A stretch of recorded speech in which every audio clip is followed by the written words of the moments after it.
You good to go? Let's go. Jouhayna AlMheiri. Yeah, You are the voice in a pilot's headphone. quite literally, yes.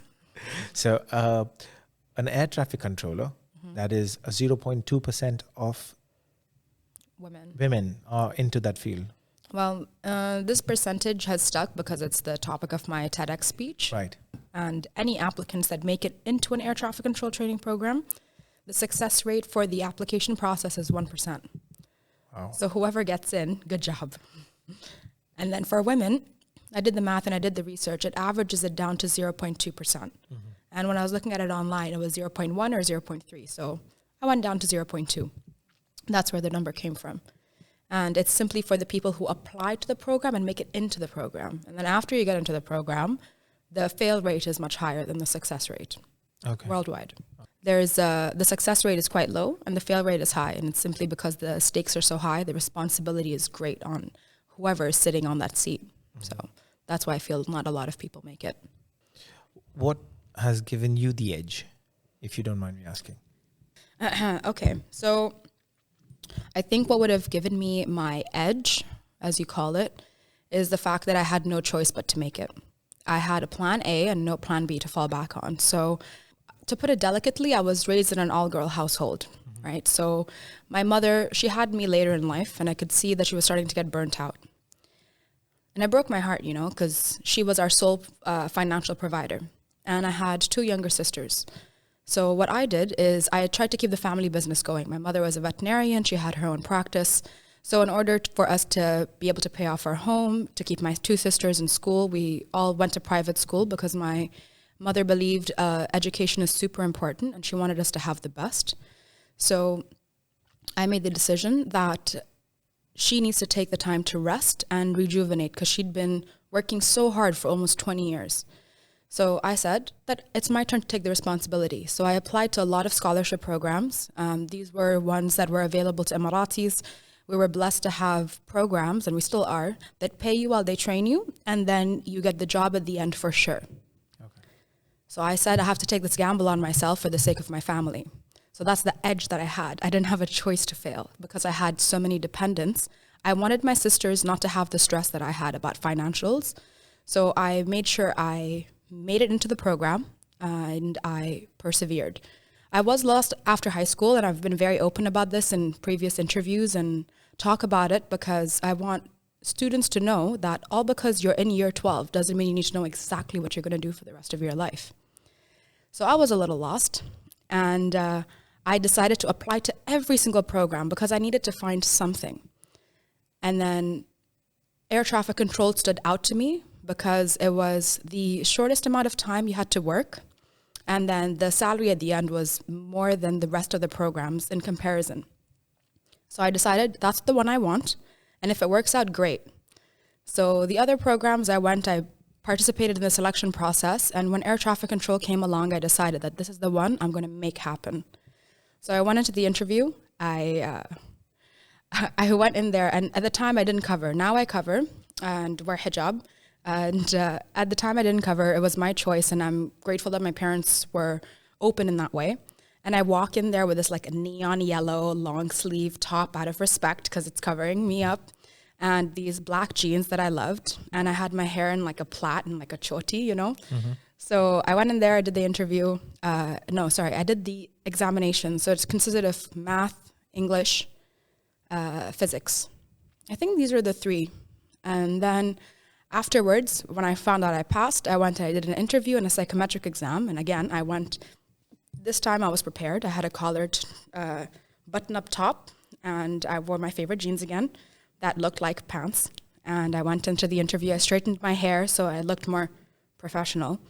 And that's how I got into it. So I didn't have the choice to fail. And then later, years later, is when I realized the odds to get in were as low as 1%. And then I was curious about women, found out the percentage is 0.2%. I was like, wow, I've really achieved. So the edge was the fact that I had no choice to fail.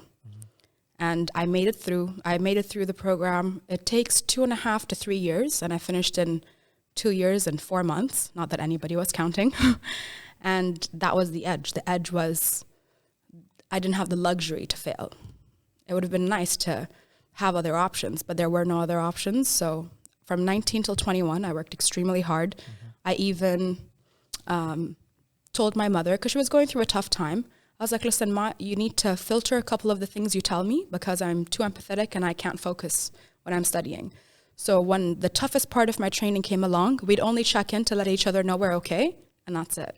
Because I needed to compartmentalize and focus for the long run. And now it's great. You know, my mom wakes up in the morning, she goes, does yoga, watches the sunrise, goes, rides horses, and she's living that retired life that I always wanted her to live. So at the end of the day, it was worth it.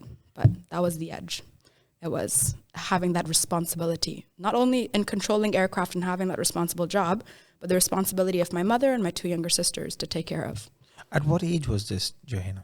I was 19 when I got into the program, but that realization came to me 17 and a half, 18. So you actually took the responsibility of becoming the breadwinner. Yeah, I did. And I always used to work with her every weekend because she wanted to instill a work ethic in me in a really young age. So growing up, I always remember in the weekends, I'd be at my mom's clinic, and I used to call myself her assistant because I couldn't pronounce assistant properly yet. And I was very proud. I was like this little kid with an afro, and I'm like, I'm her assistant. And I would like pat my chest like Tarzan because I loved him. So yeah, that's what I did. And then every weekend I would go with her as a preteen. I would, that's where I realized I like taking photos. I love photography. So I would take pictures of all the animals to let the parents, as you call them, as I call them, let them know that their pets are okay. And I even created her like a Facebook page at the time. So there was that social media presence very early on about her business. And that's how we got more business in. But the real time I got into gear was maybe 17 and a half, 18. I was finishing off high school and I was in the British curriculum. So there's year 12 and 13. Right. So I decided that since the government recognizes year 12 as a graduation and I will get my high school diploma, that I'll stop there and not continue year 13, even though I still didn't know what I wanted to do. So when I had one more year of school, technically, I decided to leave with my diploma and work with her in her clinic. And in that time, I had the realization that becoming a veterinarian isn't what I wanted to do for the rest of my life. And she wanted me to take over the family business, and I was good at it. I was helping her conduct business, and the advertising on social media before it was even a thing is what I started for her. So I loved it. People trusted me with their pets. You know, we were making a lot of money.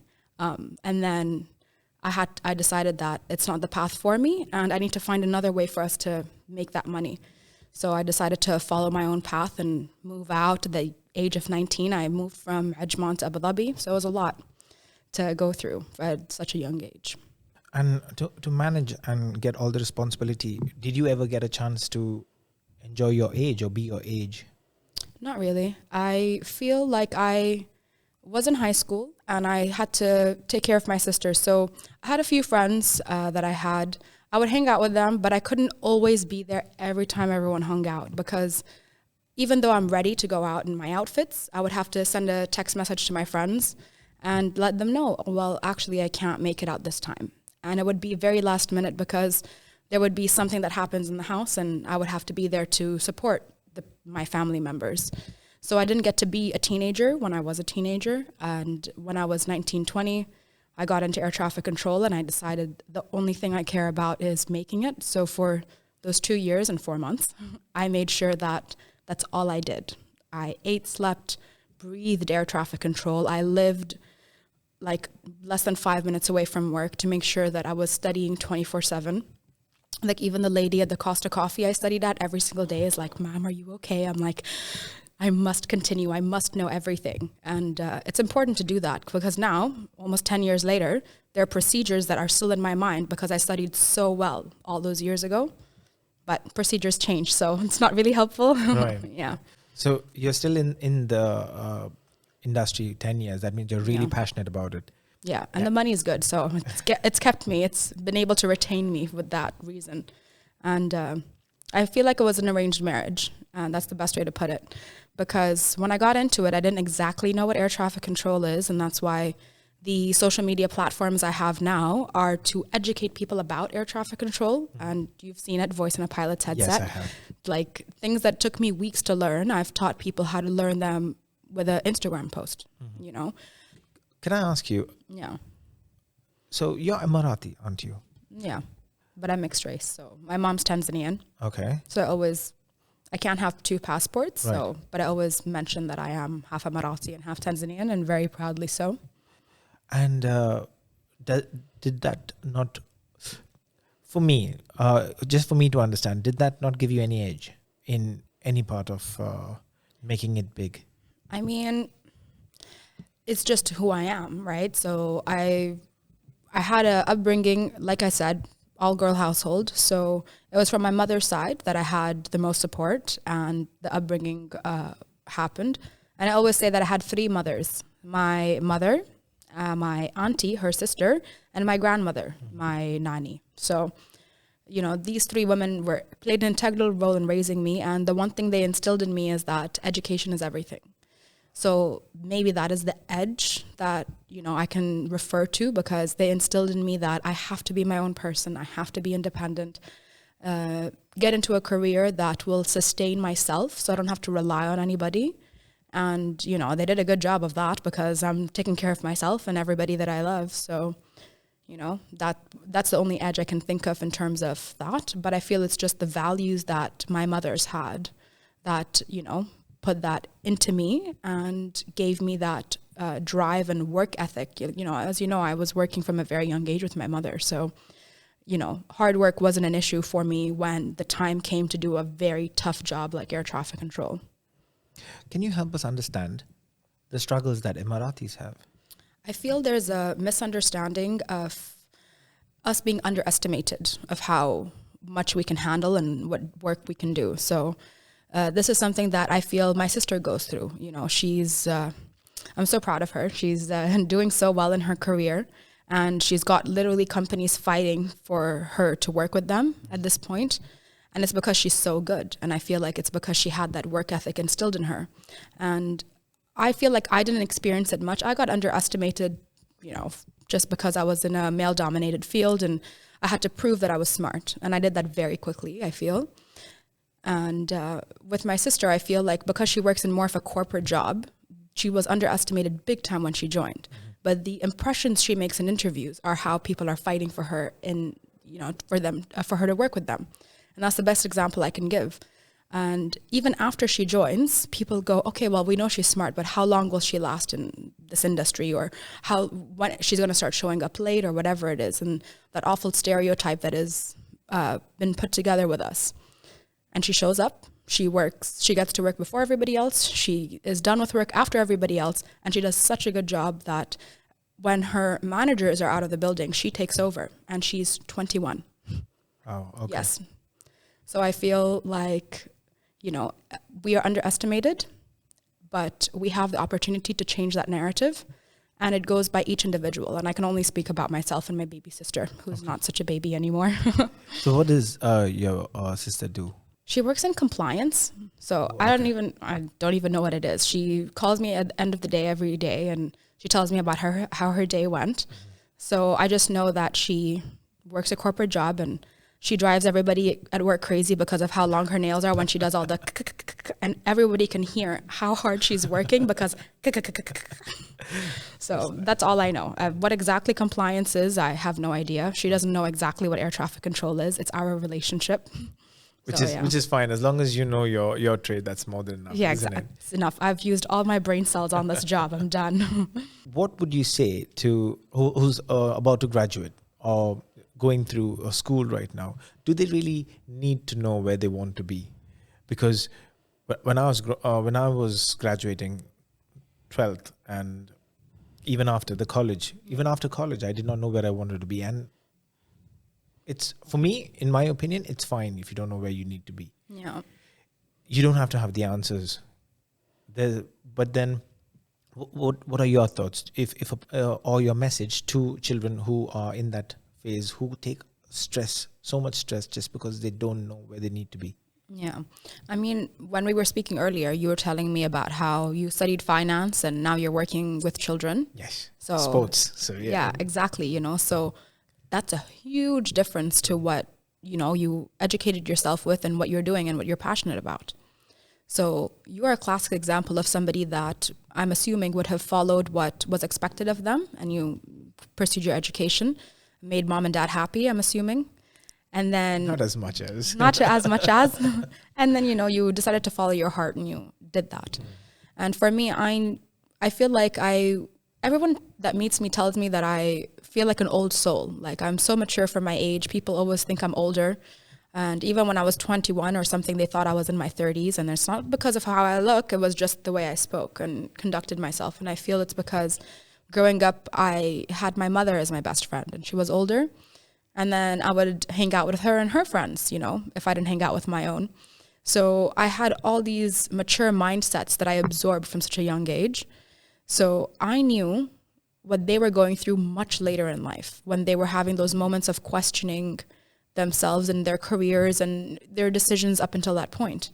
So I was doing that 20 years earlier than what they were doing. And I knew that the decision of what I choose to do for the rest of my life is so important. I remember, when you're growing up and you have an idea of what you want to do with the rest of your life, I had no idea what that looked like. I just knew I wanted a cool job that paid me a lot of money. That was it. What it was, I had no idea, no direction towards.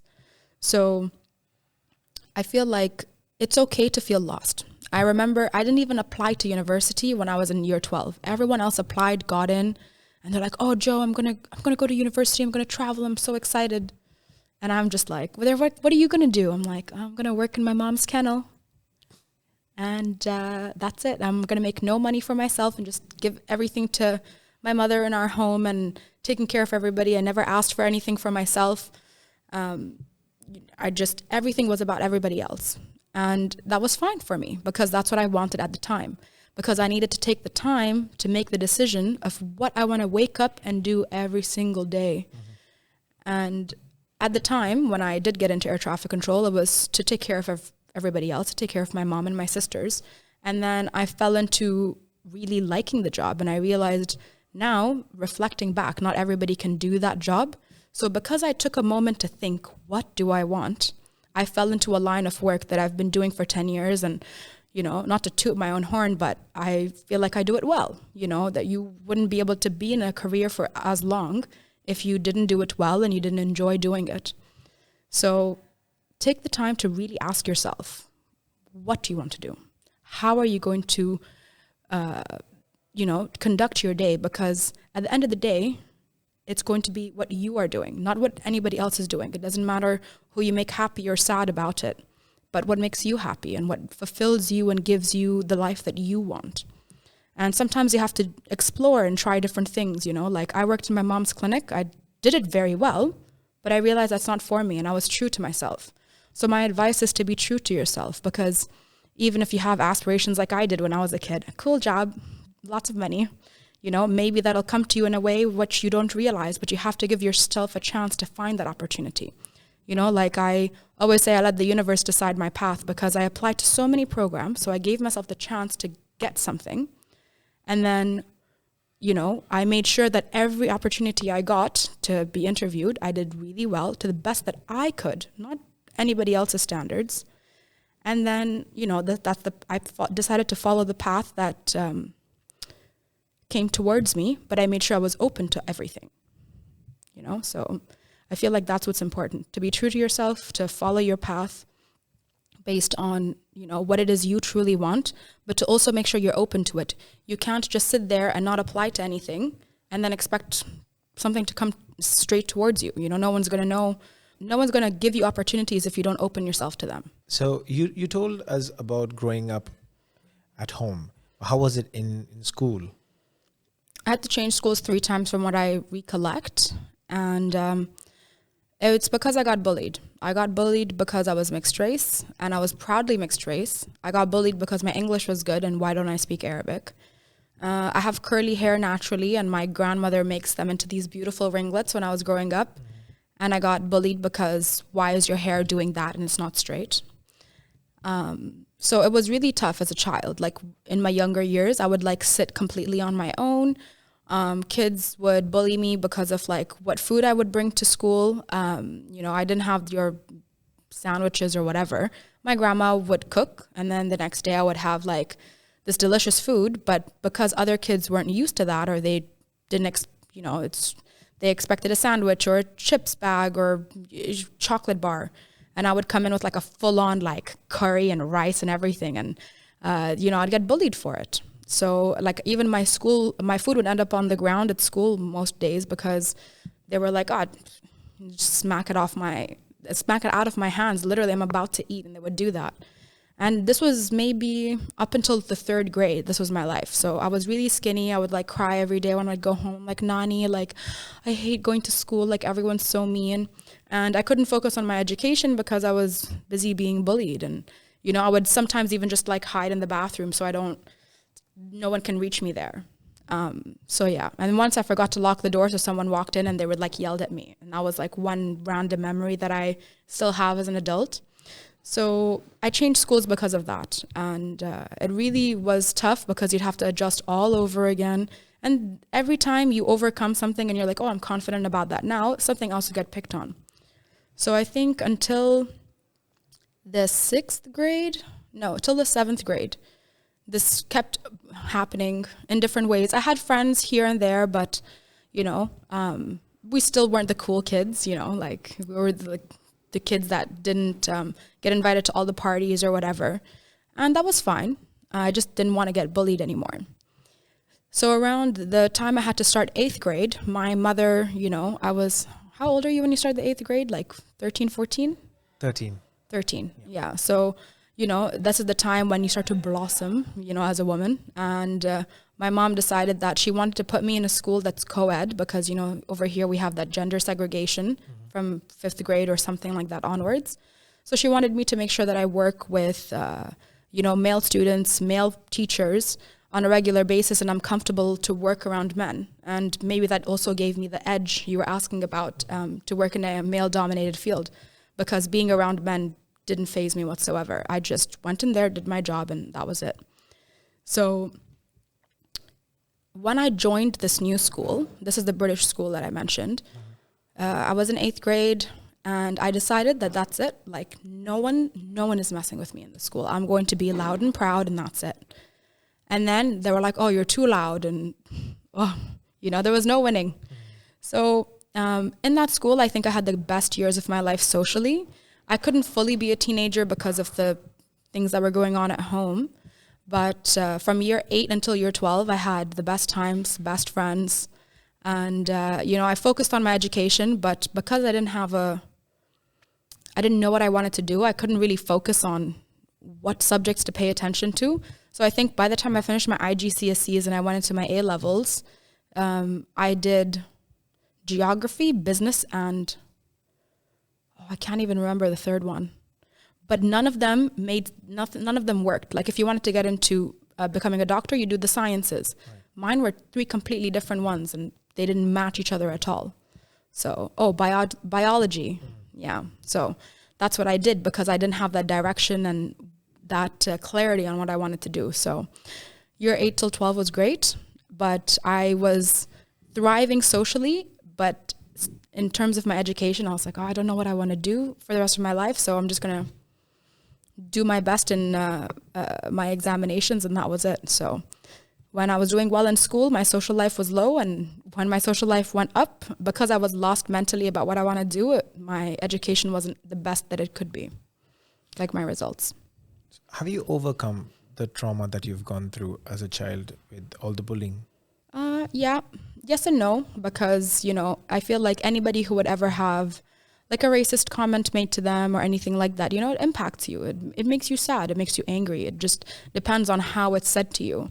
And, there was a couple times as an adult where, somebody would go like, oh, you're too dark or anything like that. And I love my complexion now. Like, I call myself caramel glaze, and, it's, now I'm proud of it. But as a child, I always wished I was lighter. I would avoid the sun because I wouldn't want to get darker. So I wouldn't really enjoy the beach like everybody else would have enjoyed it to the max. And it's because of the way I got bullied in school and things like that. So now I don't care. I'll be in the sun, and it's something that I've overcome in that way. But it was definitely a long journey. I think it helps that I'm doing what I love to do. Like, I love air traffic control. I'm doing the job I love. I'm even teaching people at work. Like, I'm on the job training instructor, so I'm teaching them. So doing what I'm doing has empowered me. And then, that financial security that you have as a person, as a woman, I'm just like, oh, everyone can get lost. I've made it, and I don't need to care about people that are reflecting their insecurities onto me, because if somebody's mean to you, it's because they're going through emotional turmoil inside of them. So I decided that instead of feeling sad for myself and why did they say that, I'll just feel for them, because clearly they're going through something if they're going to be that mean, So I've decided to learn about why people act that way. And when I realized that people are mean to you or rude to you in any way because they're going through something, I started to change the narrative and change my mindset and be like, what happened to them that they were like that? And, that when I shifted my mindset in that way, that helped me as an adult be like, okay, well, they're going through something, and, if they have to take it out on me because I'm doing what I'm doing and I'm happy and they want to bring me down, then that's on them. And I'm not going to allow their sadness or insecurity bring me down. And when I did that shift mentally, and when I had that realization, it was like, wow, like, okay. This could be advice for people who go through the same thing. But again, it's not okay for someone to constantly pick on you. Yeah, exactly. And I feel like also you have power in your reaction, right? So Of course. I decide that, air traffic control, that's what I do. Air traffic control. So what can I control? My reaction. So how I choose to react to certain situations, whether it's positive, negative, neutral, when I realized I have that power, then that helped change everything. Because, if someone's mean to you, it's like, okay, well, you're not worth my time. And at the beginning, it was tough to actually feel that and say it. Now, definitely not. Right. Not worth my time if that's what somebody is going through. So I feel like, remember that you do have power in your reaction. That's advice that I would like to give, like, anybody who's going through a tough time or anything like that, because, choose not to go down to their level. Like Michelle Obama says, go high, so don't stoop down to their level because they just want to drag you down because they see you doing well. Possibly, unless you're not doing well, then they want to drag you lower than you are. Jouhayna, you did mention air traffic control, that you educate and motivate. That's something that you do constantly on your Instagram page, that is Voice in a Pilot's Headset. Yeah. You also have a YouTube channel that you try and put out as much as content as possible. That's how I also got to learn a few things. And you can tell you're very passionate about this. I do, yeah. I love it. You do speak about it to young children as well who want to get into it. And this is, I know this because I saw this clip on the TEDx talk that happened in GEM's New Millennium School. Yeah. Can you tell us more about that? So with the GEM's New Millennium School, it was like a domino effect with how I got that opportunity in the first place. And it was kind of like right place, right time. So I went to a networking event. I met this awesome lady called Jennifer. Mm-hmm. And she reached out to me after she met me at this networking event. And she's like, oh, I'm working freelance. Like, I want to do an interview about you for, I think it was a magazine or a news article. I can't remember now. So she came to my house. We did the interview. I had the photo shoot with my dog. It was great. Mm-hmm. His name's Peanut Butter. And he's been with me. He is actually part of my edge and my emotional support to making it in air traffic control, because I adopted him the day I found out that I got into the air traffic program. So he's my ATC baby. Nice. Yeah. So I met her. She came, did the interview with me, and she really loved my vibe. Like, we just got along so well. And her child goes to GEM's New Millennium School. Mm-hmm. And she nominated my name for their wellness conclave. So I went to give a speech about how to beat procrastination. And you're going to tell us more about this after. Yep. Yes. So I went to do a talk about how to beat procrastination.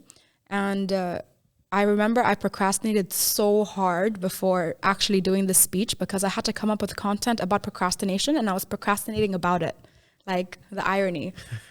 So I Googled procrastination, and I remembered I decided that I will include in my speech that I procrastinated about talking about procrastination, because I wanted the kids to know that we're all human, and even me who has achieved what I have achieved, I procrastinate, and I proudly do so.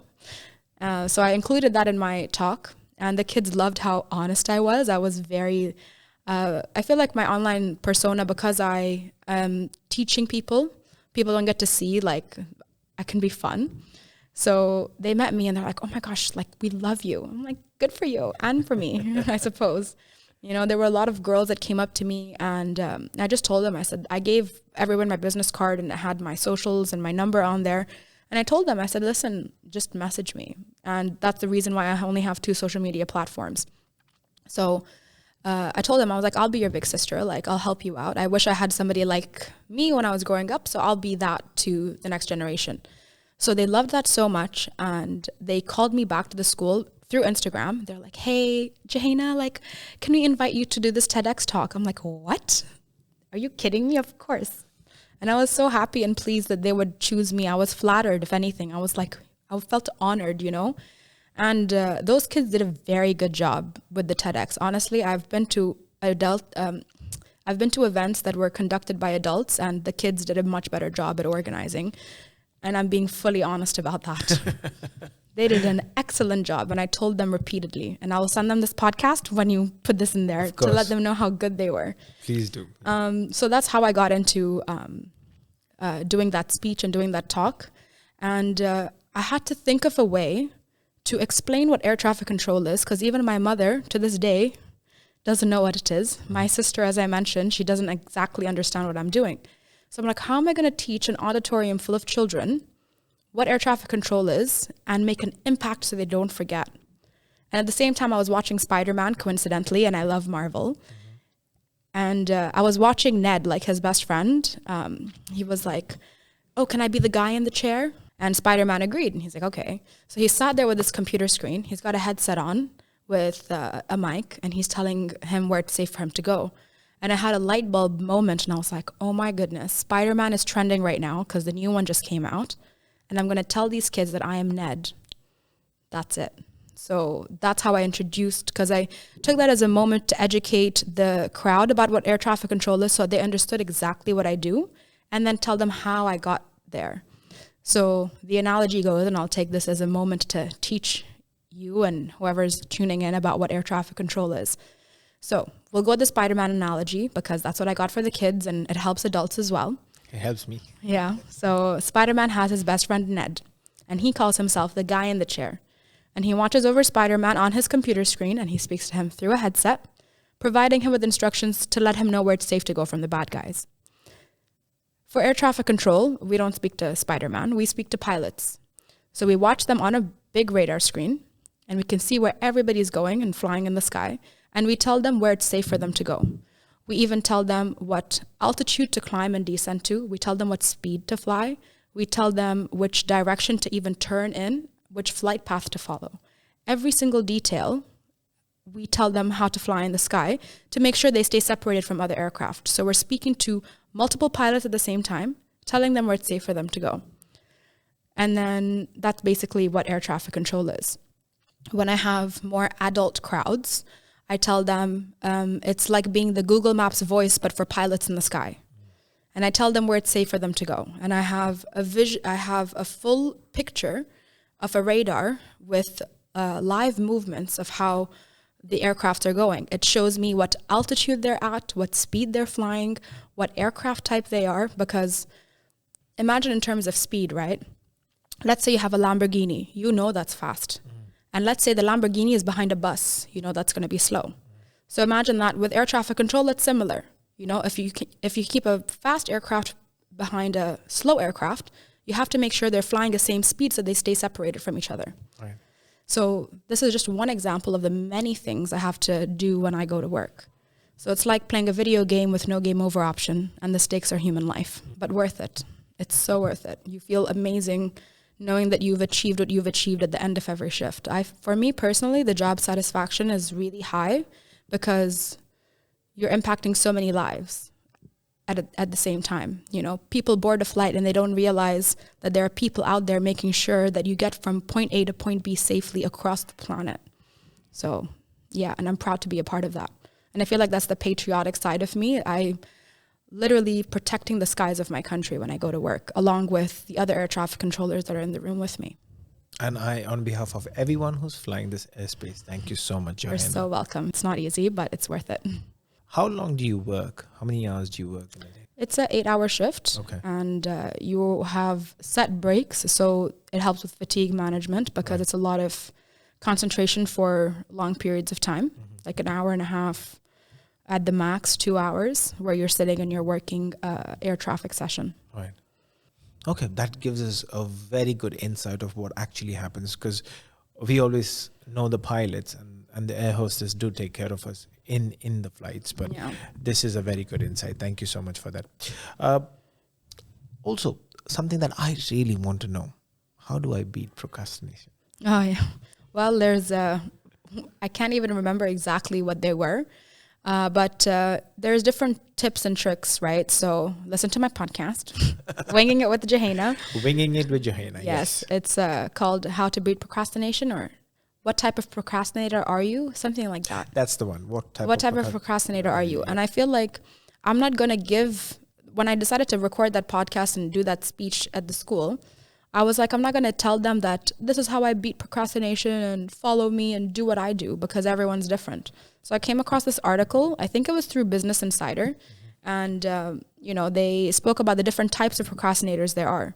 And people that procrastinate, sometimes it just has to do with how tired you are. You know, like there are many kids in school that are like, you tell them like, oh, why are you being so lazy? You're not studying. Well, actually, they might just be mentally fatigued and they need a break. So you intentionally take a break and then you come back, and that's one way to beat procrastination. Another way is you struggle to start to do a project. So instead of going like, I know my due date is in 3 weeks, so I'll do it the night before, you give yourself a start date instead. I can't remember the other ones, but I remember those ones really helped me. So that's why it stuck with me. Right. Because even as I was doing research on that speech, I actually learned something about myself, and I've been implementing it since. And those are the main ones that I remember for myself. Why do you feel you procrastinate? I struggle with start, like you said. And some things I just lack motivation. Okay. But I did listen to your podcast. I wanted to put it out there. I'm going to listen to it again. And for the ones who want to know more about Winging It with Jouhayna, that is the podcast, I'm going to put the links in the description. Thank you. Yeah. That's why I feel I can do much more. But I know that I'm burning out on both ends, managing my job and the podcast. Yeah, it is a lot. Yeah. Like, I understand that because, there was a point in time when I got really, really burnt out. And it was really like, I didn't realize I was burnt out when I was going through it. So I decided to start incorporating do nothing days. And I don't know if you have the luxury to do that, but just like once a month, I do nothing. I switch off my phone. And I like watching TV, so I sit with my 3 dogs on the couch and we just hang out. And I get so bored because I'm so used to doing so much. And then I get great ideas, and then I implement them on my days where I do everything. But incorporating that do nothing day has helped me, or just doing something that I enjoy. So because I couldn't just sit there and do nothing at one point, I started taking up candle making. So I actually make candles, and I love it. It's such a soothing thing to do. And also I started to develop allergies, and the Bath and Body Works candles just weren't agreeing with me anymore. Like I was constantly sniffly in my house. So I decided I'm going to pour my own candles, because I started researching. I changed everything in the house, and the only thing that stayed the same were the candles. And I was like, okay, I stopped lighting them up and I was fine. So I was like, okay, well, I love candles, so I need to maybe pour my own or have a cleaner wax that I'm using. So that's what I started to do on my do nothing days. Right. But now I've mastered doing nothing on those days. I just nap and rejuvenate. So, if you are able to even do a morning of nothing, maybe that could be a good start to help you as well. Maybe after this podcast interview, you go home and do nothing. I wish. Yeah. So let's speak about the World AI Forum. You were Okay. a moderator there, weren't you? Yeah, it's one of the shows I've done. I moderated it, and I think I even emceed the event. Yeah. Okay. Your thoughts on AI so far? There's a lot of buzzword about Chat GPT where you just ask any kind of question and you get all the answers. Oh yeah. I've heard about this. Yeah. And there are many who do the assignments for schools, everything over there, submit their answers over there. You see, in one hand, it's helping do things much more easier. Yeah. How does AI work with air traffic control at the moment, and what are your thoughts on that? Okay. Well, I actually did my final thesis for university on this topic. I feel like automation through artificial intelligence for air traffic control is going to take a long time because we are controlling everything that happens in the sky. Right. And imagine, okay, you know, Emiratis, they're famous for their Airbus 380. Now, how many passengers do you think that aircraft is certified to carry? Not airline related, but just in general. I have no idea, Jouhayna. Rough guess. I No? would embarrass myself, but I'm going to say 150. 800. Wow. Yes, that's 800 plus souls on board. And that's one aircraft. And each aircraft, working civilian traffic, let's say it's a cargo flight. So let's say 2 people on board up until 800 plus on each aircraft. Wow. Yeah. So that's a lot of lives. Yes. Okay. Like people are worried about automated trains. Well, over here, we're controlling every aspect in the sky. The pilots are in there working, you know, doing as they're told by air traffic control to keep safe skies. But we are controlling what goes on out there. So how do we automate that around the world? You know, have you opened up flight radar before? I have. That's to know what Yeah. flight is where. Yes, I have. You know how congested the sky is that you have to zoom in to see the country it's flying over? Yes. Now imagine all that being automated. Imagine that. That is a lot to automate across international borders with international regulations. So I feel it's going to take a very long time to say that human decisions are going to be eliminated. So that's going to take a very long time. However, I personally am excited for artificial intelligence supplementing our decisions. So, you know, you'd look at this, that way we can handle more air traffic. And I love a challenge, so give me all the airplanes. So I feel like it would be a supplementary tool rather than a tool where there is full automation in terms of air traffic control. However, this is my opinion. What actually is going on, I have no idea. All right. So I'm not going to be a spokesperson or anything like that.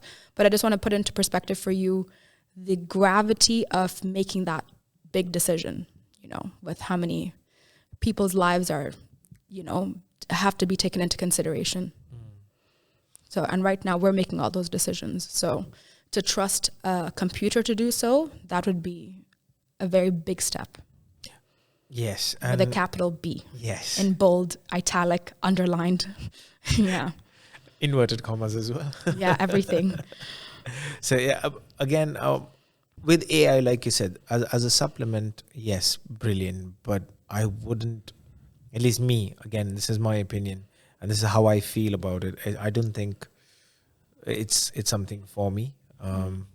I'm very much into social connections. I prefer speaking to someone face to face. Otherwise, I would have just zoomed anyone. So yeah, I feel human connections are far more impactful. At the same time, should also consider, imagine AI taking over many jobs. What would people do? Yeah. So that would be a scary thought. Honestly, I live in a bubble, but it's out of choice because I have so much to think about when I go to work. Like, people have decision fatigue over what they want to eat for breakfast. I have decision fatigue from keeping everyone safe in the sky. So outside of that, I live in a little bubble, so I choose not to think about it. Right. I feel like people would think that maybe I'm ignorant, but it's a way to compartmentalize to do what I need to do on a day-to-day basis. So, you know, and I know that artificial intelligence is going to take some time with air traffic control, so I'll wait. You know, I want to be in the field at least for another 15 years. So As long as AI doesn't take over till then we're good. Yeah, happy days for you. Yeah, exactly. I'm like, I'm going to work with that. And I only have 3 dogs, so we're good. They have maybe 15 years as well. Done. Right. Yeah. I want to speak about women's empowerment, Jouhayna. You have a very strong stance on that. Yeah. I mean, I feel like it's important to empower people in general. And I do that on a day-to-day basis by simply being myself. Like it's something that I've been labeled with, female empowerment, but I feel like I choose to empower those that are around me. Something as simple as me accepting to come to your podcast, right? I've decided, this is a local thing that's being made, and I'm choosing to come here and empower you by being on your podcast and, speaking about different topics. When I go to work, I choose to empower my students. Yeah, and I do feel empowered, by the way. Yeah, Thank you. That's good. I'm glad. When I'm at work, I work with students. Majority are male, as it's a male-dominated field. And I choose to empower them by, helping them reach their goals as air traffic controllers. As you know, the fail rate is very high. But so far, alhamdulillah, and I don't want to jinx it, but my students have done so well and they make it. They finish their training in time without any extensions, because it's quite common in this field where if you don't succeed, sometimes you get an extension. Well, my students have done so well that they make it through, and I feel it's because I've chosen to empower them. It's not just about the job. I choose to listen to what they're going through. Because, for example, something as small as, depending on how sensitive one is, if you come to work and you gotten every red light, you come to work a little bit grumpy. You can't focus as well. And with a job with such high stakes, you have to come in mentally strong. And I empower my students to learn how to come to work mentally strong with a simple exercise. For example, like I tell them to leave a box outside when they reach work, an emotional box or a mental box that they feel would block them from doing their best. So I tell them, I'm like, we have a big gate outside work, and I tell them, you think about every single thing you feel is going to impact you at work in a negative way, and you leave it in this box. And when you go into work for those 8 hours, you are an air traffic controller. The only thing that you're worried about is if a procedure is different or an aircraft isn't listening to you, and that's it. And then when you go out, you pick up your box and you deal with it, and you do that all over again every single day. And a simple exercise like that has helped them emotionally compartmentalize. And that in turn empowers them to succeed and make it in such a difficult field. So it's about empowering people in the little ways that I can. Something as small as like when in the middle of summer, if I fuel up my car, I will always go inside and pick up my favorite juice, or I'll even ask the person who fuels up the car, because in the UAE, everyone does everything for you. And I'll go in and pick up like a Capri Sun or just something refreshing to give to them. That is also empowering them, because they're like, somebody did something that shows that they care about me. So I feel like it's important to empower those around you by simple acts of kindness, but it's just following the impulse that you have. If it's good, follow it. If it's bad, put it in a box.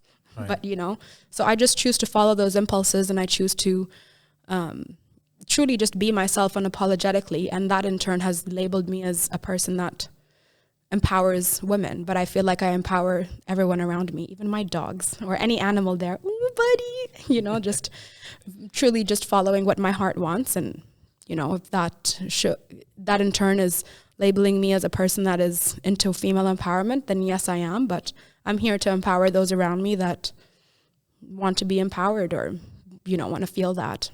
And even if they don't, I try my best. No, but I'm sure that you create a very positive impact. Especially, you come across as a very supportive person, and you also mentioned when the girls and the students of GEMS New Millennium came to you, you were happy to help them out, and they were super excited to have you around as well. So good on you. Yeah, exactly. And because I chose to empower the kids that day, it gave me the opportunity to do a TEDx talk, which was on my bucket list. I remember, in terms of public speaking, I do a lot of it, but I'm actually have a fear of public speaking that I had to overcome.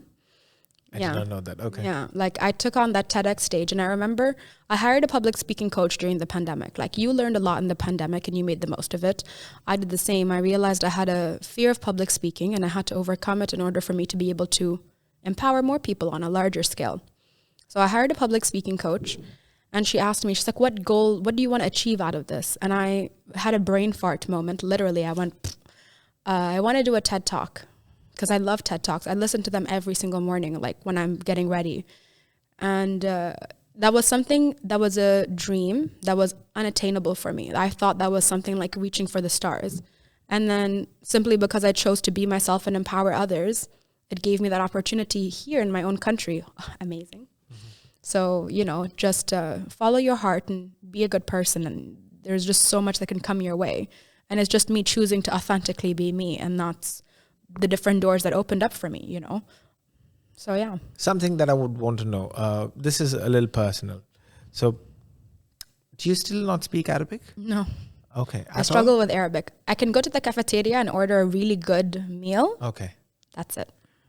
That's basic needs, so you're covered. Exactly. I mean, that's again my stance on it. You also mentioned a few Hindi words. Yeah. And that, because you stayed here for long? No, I think, my grandma scolded me a lot in Gujarati, Hindi, and Kutchi. Okay. So I feel like I have Indian roots based on, what my grandma would tell me. And, we had family as well that lived in Gujarat, and many people from my grandma's side of the family, my mother's side of the family, have immigrated to the States, the UK, Canada. And, I feel like in that, I don't exactly know like the full heritage and all of that. But I think it's also because the main source is my grandma was an orphan when she was a child, very young. I think she was like 7 years old when she got orphaned. So we don't exactly know her full lineage and all of that. But from what she learned as an adult and what she picked up and everything else, and she instilled in me. So I am mixed race, very proudly so.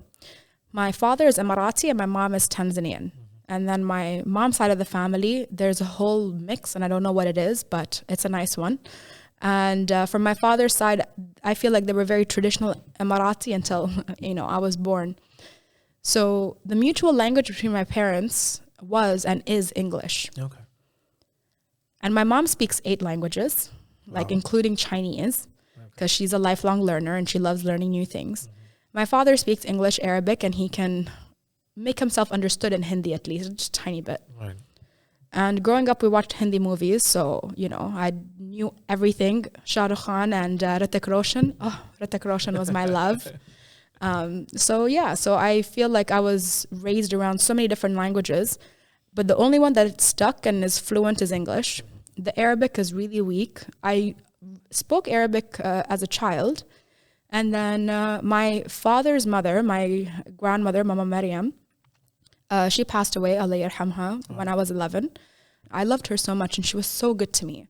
Only person that spoke to me in Arabic was gone, and I lost it from such a young age. And I never tried to actually learn in school either. I was like, no. I only speak with Mama Maryam and that's it, and she's gone. And even in school, my Arabic was so weak that they put me in the special Arabic class with the expats. And we had to get like a special letter, and it was like a whole process. And my sisters got the same because our Arabic was so weak. But I feel like many mixed kids speak the mutual language between the parents rather than the languages of the parents. Right. And it's quite common. So yeah, there are even people that I work with that would even tell me, they're like, oh, Joe, I feel guilty. Like, my children don't speak either language and they're only good at English. I'm like, well, it's good that most people speak English, and being raised here, I didn't have to actually use Arabic at all. Hindi would help more than Arabic, at least growing up. So, that was the thing. And I could speak Hindi quite well until 17, 18, and then I moved to Abu Dhabi for air traffic and completely lost it. But I understand a lot. Right. So, yeah, that's how I knew I was even doing well at work, because the people I would work with that were my instructors at the beginning of my training, one of my first instructors, his name was Habib. He was amazing, but he pushed me so hard, and he would come and he would test me and everything, and then he'd go, and I think he's from Pakistan, and he would go and speak to them, the other guys, in Urdu, and I understood. They're like, you look at her, she looks like that, but she's smart. And I was like, oh yes, but I won't let them know I understand, so I can hear all the gossip. Right. So yeah, so I feel like multicultural, English stuck. I've tried as an adult to learn Arabic, but it hasn't really stuck with me. I know I can get by because I understand if people speak slowly, but I haven't gotten the grasp of it, and I've struggled to continue to learn it because I am not exposed to enough people that do speak to me in Arabic. And what language do you speak with your partner? We speak English. He's Lithuanian, so okay. It's again, same situation, and we speak to our 3 dogs in English as well. So it's even with my partner, I don't have to speak Arabic, right. And he's starting to forget Lithuanian now as well. So yeah. You don't mention much about him in your podcast. You want to speak about him a little bit? What does he do? So you see, I'm from India. We are very, very curious. Yeah.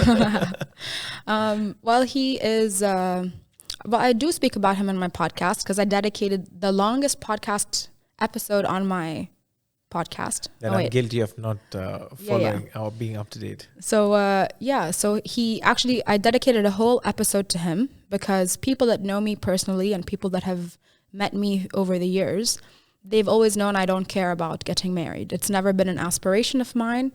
There's this video, I think it's with Cher or something like that. And she goes, "Oh, my mom told me to marry like a rich man or to have this lifestyle that is given to you by a man." And she's like, "Well, I am that man, so why do I need that?" And with the work that I've put in for my career all these years, I have given myself the stability in every sense where I really don't need somebody in that way. And I never really looked for it, nothing like that. My mom never told me she never pressured me to get married or anything like that. She wanted me to have a partner just so I have somebody, to go home to and things like that.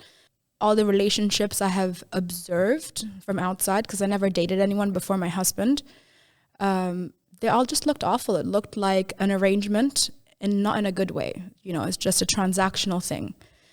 And I wanted something, if I were to do that, it needed to be like Disney level love, Bollywood movie love, okay?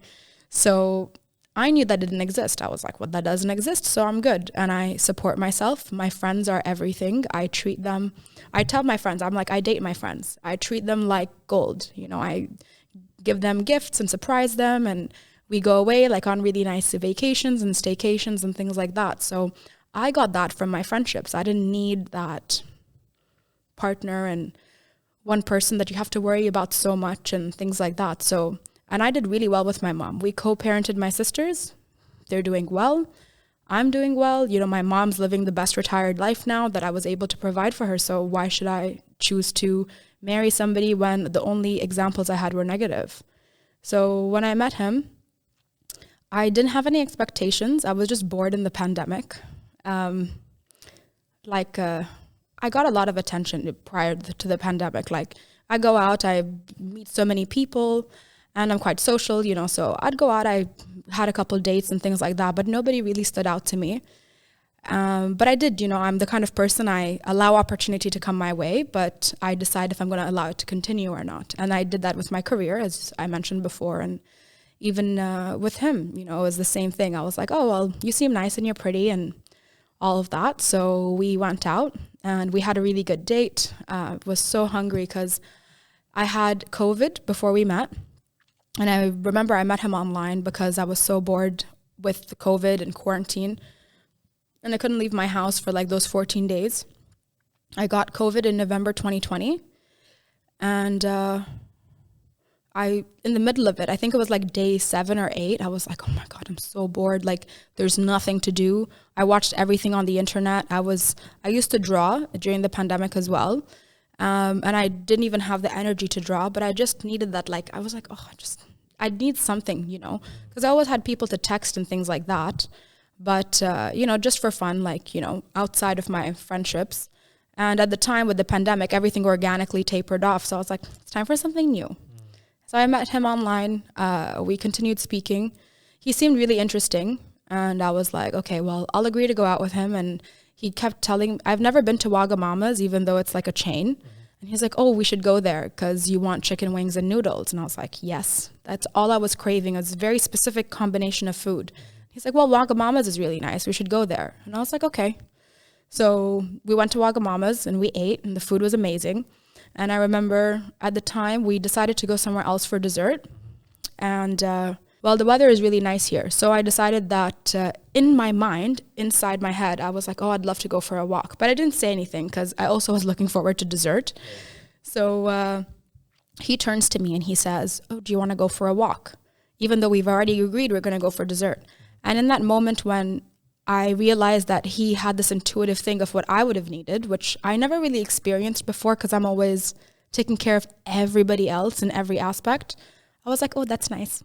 Something as simple as taking me to Wagamama's and taking me for a walk made me so happy. And we had really good conversation and things like that. And he was in the process of leaving the country. So I was like, oh, well, it's good. This is safe. Like, he's going to leave soon anyway. So I'm not going to build my expectations. I didn't really have expectations, but, you know, you get ahead of yourself when you meet somebody cool and fun and good to be around. So easy to be with him. So he made the decision. He's not going to continue his plan to leave the country. And he decided to stay here and see where this goes. And I was like, okay, I guess. And we decided to put a title on everything really early. You know, he was so sure about me from even before we met. He's like, oh, I really like you. I'm like, of course you do. Duh. And then we met and everything was just so easy. It was like meeting a really old friend that you haven't seen in a while. So I was like, I'm going to take this as a sign because I know how difficult it is to find that. And I've seen so many different relationships not work out. I was like, well, I feel like this is rare. I'm like, we make Disney movies look like bullshit, you know? So I was like, I'm going to flow. Disney. Yeah, no offense, Disney. And, you know, we just took it one day at a time. And it was good. And then I proposed to him. I was like, I want to marry you. Yalla, get me a nice ring. So we went and we bought the rings together. And then when they were ready, he came and he did like, I told him I want karak and chicken nuggets in my proposal. Oh, I just love karak so much and chicken nuggets together. Like, it's just such a vibe. So he went, he picked up the ring. I didn't know when it was ready because I was busy with work and things. And he picked up the ring. He got me some chicken nuggets and karak and he came to my house and we had the dogs and stuff. And it was just perfect. I was in the kitchen and I was like making a sandwich. I was like, I had an awful day. And he like came in, I like turned around and he was like on the floor, one knee down with karak. And it was the karak with the fancy karak, you know, with the covers on top. Right. And he put the rings there and he's like, and I was like, oh my God, it's perfect. So basically you couldn't say no because it was karak as well. Well, I proposed first. So he was just doing the gesture that I always said I wanted. I always said hypothetically because I introduced him to karak. This boy never had karak. He never had paratha sandwiches, like nothing like that. So I decided, I was like, so I always said to him, it was a joke. I was like, oh, if you ever propose to me, because one day I was just like really enjoying the karak and nuggets. And I was like, if you ever propose, I want these two things heavily involved. And he listened, you know, like I couldn't believe he remembered that tiny little thing. And I didn't even remember it fully myself. But when it happened, I was like, nice. So yeah, we got married. We just did the paperwork in Ras Al Khaimah. I reached out to my father and, you know, I was like, Baba, I met somebody. I love him. Let's go to the court and get everything done. So we did the process 6 days from when I proposed to him. 6 days since then, we got married and it was done. I wasn't fussed about having a big ceremony or anything like that. I just wanted the paperwork to be sorted since we made that decision. And it was so much paperwork. 6 days of, you know, driving up and down to and from Ras Al Khaimah. And we chose Ras Al Khaimah because that's where my father lives and all of that. So I got it done and that's it. Like, you know, we live together. We've got the dogs. And that's pretty much it. You know, he works in fitness. He is also a motorcycle influencer or whatever you call them. He's actually on the track right now and I have to go see him and support him. I call myself Electrolyte Girl because I sit there with an ice box and I just give everyone Gatorade and water. Right. So that's what he does. When I met him, he used to work in the airline industry and he wasn't really happy. And I told him, I said, listen, just quit and follow your heart. And, you know, do what it is that you feel is like your dharma, you know, like what you're meant to do on this earth. And he loves fitness and motorcycles. And I was like, well, you should follow that. So that's exactly what he's doing. You know, he's a fitness trainer, and he loves that because he lives in the gym. Right. And he rides motorcycles, and he makes really cool YouTube content on Instagram, and he's working on his YouTube page. Right. So yeah, you know, he's doing what he loves, and I love him, and that's it. So did you finally get the dessert? Because I've been taking mental notes of all the food items that I'm going to have after this. So you went for a walk. Did you get the dessert? I love that ice cream so much, and it broke my heart when they made it to Darham. I know. I you know, when I got so mad. When I heard that in your post, my heart was crying. I was like, yes, I feel your pain, Jouhayna. Yeah. And I don't know. It's just always been like this. It's just like I love that one Darham ice cream. Even IKEA, it was 99 fills or something like that for a long time. Yeah. Amazing. So yeah, I think so. That's what we had eventually, because we just went for a really long walk and it got late. So I got my 2 Darham ice cream from McDonald's, right, and it was good. Yeah. What would you want to tell children and young minds right now listening to you? What would I want to tell children and young minds? It's the same thing that my mothers would have taught me, is that knowledge is power, and it's the one thing that can't be taken away from you. So if you're in school, you should take that as a blessing to learn as much as you possibly can.